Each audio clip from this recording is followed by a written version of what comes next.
Terima kasih pemirsa, Anda masih bersama kami dalam Berita Papua. Bagi Anda yang baru bergabung, kami akan menyajikan kembali 3 berita utama hari ini.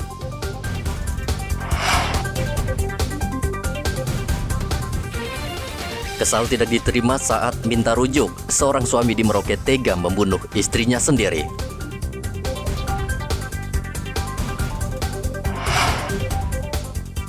Lakukan tindakan tercela, 2 anggota Dirlantas Polda Papua Barat dipecat. Puluhan kendaraan terjaring razia operasi zebra di Timika dan Yapen.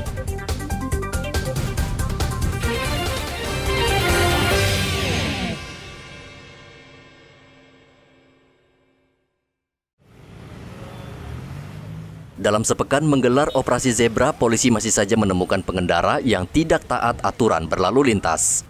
Bandelnya pengendara tidak memakai helm membuat polisi geram. Polisi tidak langsung menilang pengendara yang bandel. Mereka hanya diberi nasihat agar mematuhi aturan berlalu lintas. Kegiatan yang kami laksanakan dalam rangka operasi zebra masih kegiatan yang sama. Ini tidak ada yang terima. Kami laksanakan masih sasarannya masih sama seperti kemarin di kendaraan yang kurang tertib, kendaraan lalu lintas.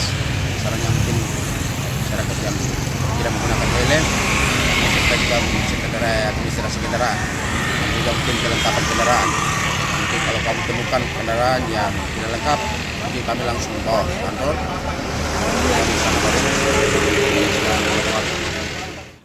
Sementara itu di Kabupaten Kepulauan Yapen, 66 motor terjaring dalam razia yang digelar sejak pekan lalu. Sampai dengan hari ini, yaitu hari kelima, kami sudah melakukan penindakan tilang sebanyak 66 pelanggar, serta teguran ada sebanyak 43.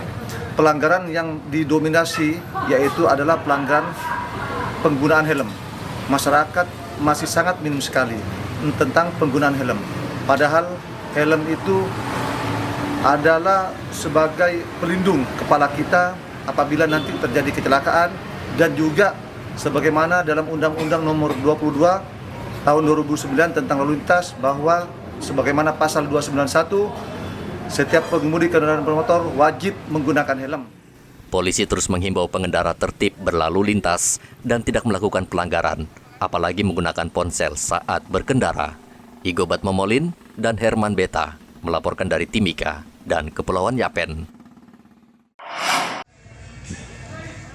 Sejumlah bahan pangan di Pasar Rawamangun Merauke saat ini harganya melonjak.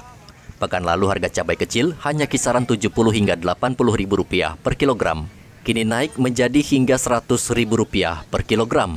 Begitu juga dengan cabai keriting, naik dari 60 ribu rupiah per kilogram menjadi 70 ribu rupiah per kilogram. Menurut pedagang, kenaikan harga cabai karena stok dari petani minim. Cabai kecilnya sekarang kemarin sampai berapa? Ya 90. 90, naik lagi tuh ya? Iya naik. Naik berapa? 10.000 apa 20? Naik 10.000. Kalau lombok keritingnya? Kalau lombok keriting sekarang naik. Naik lagi berapa sekarang? Ya sekarang ya 70 ya, dan 60. Kalau yang besarnya? yang besar sekarang sama. Sama juga naik ya? Tomat juga naik juga katanya? Iya naik. Berapa sekarang tomat? Hah? 3.000. 3.000 sekarang ya? Tadinya berapa itu? Tadinya itu 2.000, 1.000. 1.000 ya? Iya. Kenapa sampai bisa naik itu ya mas? Kalau naik ini gara-gara hujan. Hujan kemarin ya? Ada pengiriman juga. Namun kenaikan cabai tidak diikuti kenaikan harga sayuran yang justru turun dalam 3 hari terakhir ini. Sawi misalnya yang biasa dijual Rp7.000 per ikat, kini menjadi Rp5.000 per ikat. Begitu juga kangkung dari Rp4.000 kini hanya dijual Rp2.000 per ikat. Muhammad Ridwan melaporkan dari Merauke, Papua.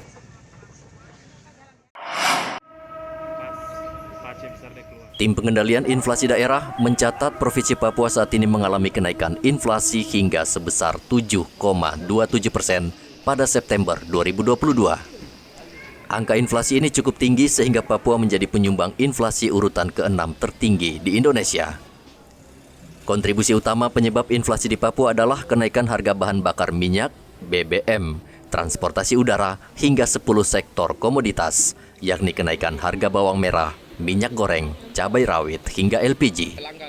Asisten 2 Bidang Perekonomian dan Kesejahteraan Setda Papua Muhammad Musaad mengatakan untuk menekan inflasi Tim Pengendalian Inflasi Daerah (TPID) Papua sepakat untuk memastikan ketersediaan stok, jaminan pasokan, dan kelancaran distribusi yang membawa bahan pangan dari luar Papua. Kontribusi dari sektor-sektor yang menyebabkan meningkatnya inflasi kita. Yang pasti di antara 3 kota, 3 daerah yang kita jadikan sebagai sasaran untuk mengukur inflasi itu, yaitu di Kota Jayapura, Merauke, dan Kabupaten Mimika.